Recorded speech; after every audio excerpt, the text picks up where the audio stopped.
Ariel. Ariel veut faire son Angélique à lui. Il s'inspire librement des bouquins d'Anne Gollon. Et donc c'est son Angélique. Eh bien, quand je l'ai écrit, mon ambition était de faire l'histoire d'une femme, mais contemporaine. Une femme, et en même temps c'est une femme, c'est un roman historique, donc une femme du XVIIe siècle, une femme de tous les temps.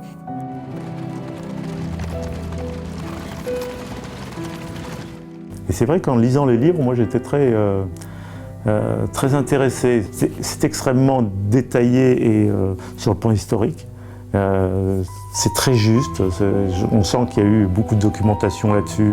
C'est assez mystérieux ce contact entre l'écriture et puis l'adaptation cinématographique, vous voyez. Quelqu'un a l'air de se pencher sur l'histoire d'Angélique avec l'intention de faire quelque chose en film, et bien moi ça m'intéresse énormément évidemment.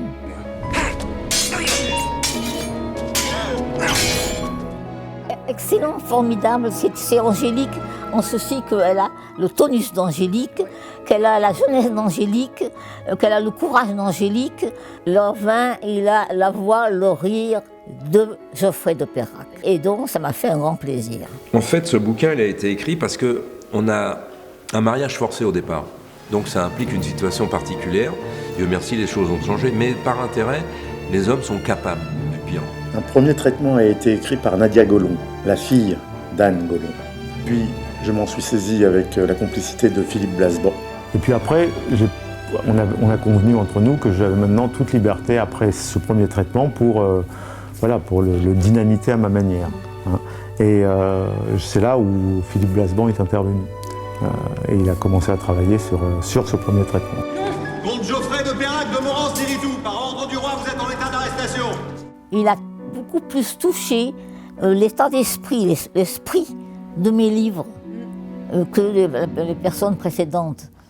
Elle doutait qu'on veuille faire Angélique et qu'on veuille le faire d'une façon sincère. Elle disait, ils ont transformé mon héroïne en putain, c'est pas ce que j'ai écrit, voilà. Et j'ai mis du temps à la convaincre que j'allais faire quelque chose d'autre, tout simplement. Et je n'y croyais pas. Je n'y croyais pas que je pourrais voir le film d'Ariel Zeytoun avant mon centenaire. Bienvenue, comtesse, dans mon royaume.